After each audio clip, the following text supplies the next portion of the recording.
एक राजा के 3 प्रश्न, नंबर 1 अब, नंबर 2 तब और नंबर 3 अब ना तब। जय श्री कृष्ण बंधुओं, दर्पण ज्ञान गंगा यूट्यूब चैनल में आपका एक बार फिर से स्वागत है। दोस्तों, आज की वीडियो में यह कहानी बहुत ही ज्ञानवर्धक एवं प्रेरणादायक है, जो आपके जीवन में बहुत कुछ सीख देने वाली है।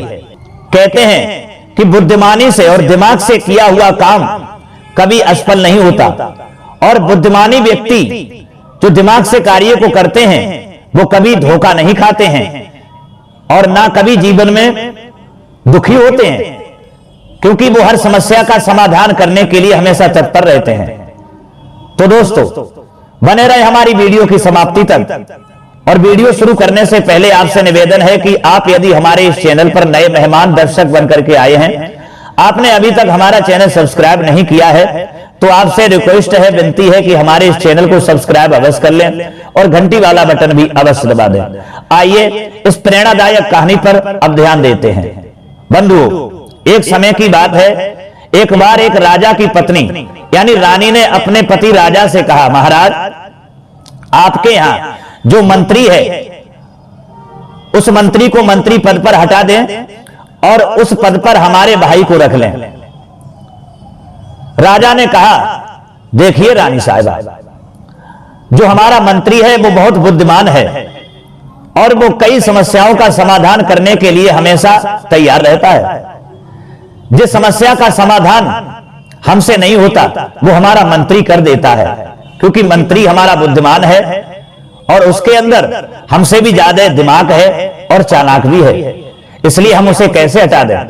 रानी ने जिद की, नहीं, हमारे भाई को इस पद पर आपको रखना ही पड़ेगा।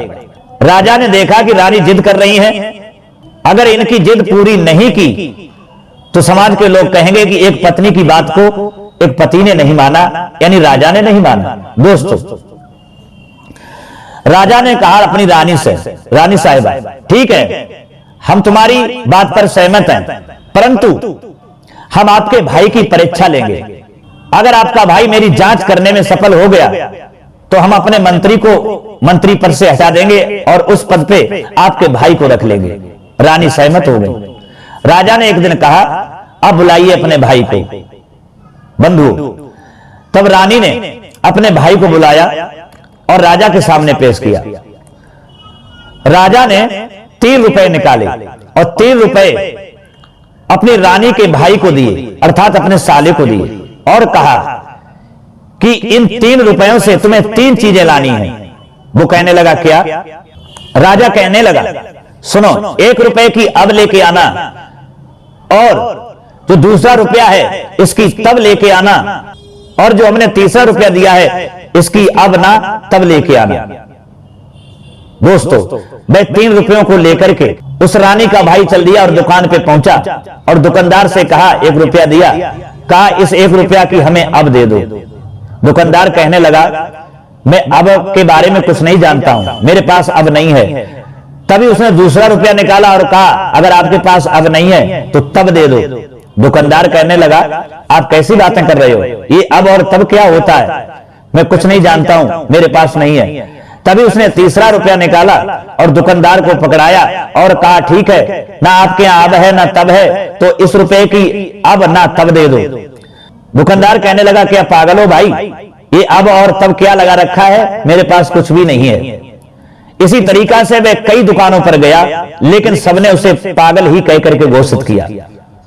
तभी वो वापस लौट आया और वो रुपए राजा को वापस कर दिए और कहा कि ये तीनों वस्तुएं मुझे नहीं मिली, और रानी तो पास में बैठी ही थी। तब राजा ने कहा, रानी साहिबा, आपका भाई इन 3 रुपयों से जो हमने वस्तुएं मंगाई हैं वो नहीं ला पाया।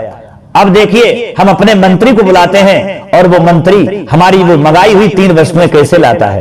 रानी ने कहा, ठीक है, बुलाइए अपने मंत्री को। राजा ने अपने मंत्री को बुलाया और वो 3 रुपए दिए और कहा कि 1 रुपए की अब लेके आना, 1 रुपए की तब लेके आना और 1 रुपए की अब ना तब लेके आना। राजा से आज्ञा लेने के बाद वो मंत्री चल दिया।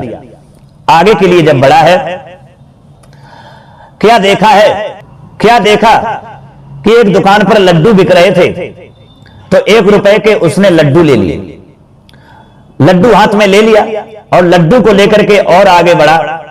क्या देखा है कि भगवान नारायण का प्रसंग चल रहा था, यानी भगवान की कथा हो रही थी और श्रोता लोग वहां बैठे हुए कथा का रसपान कर रहे थे।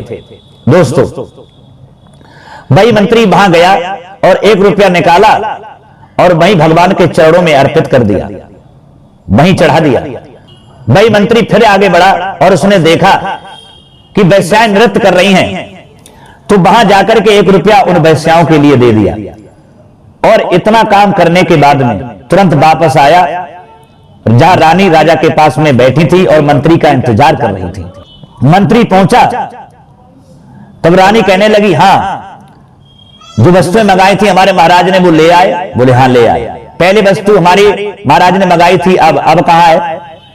तब लड्डू निकाला और राजा के लिए पकड़ाया और कहा, रानी साहिबा ये अब है, जो इनके हाथ में लड्डू है जो दिखाई दे रहा है ये अब है। रानी ने कहा तब कहां है? मंत्री कहने लगा, भगवान की कथा जहां चल रही थी वहां 1 रुपया मैंने चढ़ा दिया और जब महाराज इस दुनिया से जाएंगे तब के लिए वो 1 रुपया मैंने चढ़ाया है, तो वहां इनके लिए तब रुपया मिलेगा। वो तब हो गई। रानी ने कहा अब ना तब कहां है? तब मंत्री कहने लगा, रानी साहिबा एक जगह वैश्याएं नृत्य कर रही थी और मैंने उन वैश्याओं के लिए 1 रुपया दे दिया। वो ना अब है और ना तब है, वो कभी काम नहीं आएगा, ना तब काम आएगा और ना अब काम आएगा।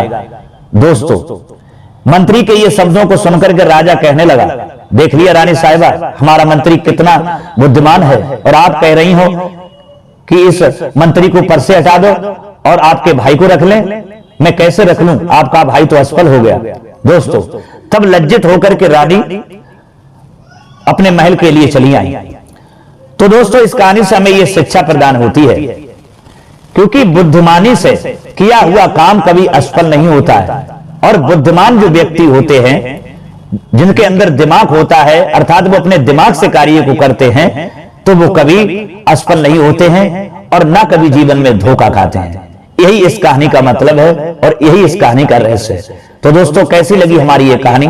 अगर ये कहानी आपको पसंद आई है, आपसे निवेदन है कि हमारी वीडियो को लाइक करना और कमेंट बॉक्स में जरूर बताना। फिर मिलते हैं अगली वीडियो में किसी नई ज्ञान चर्चा के साथ में।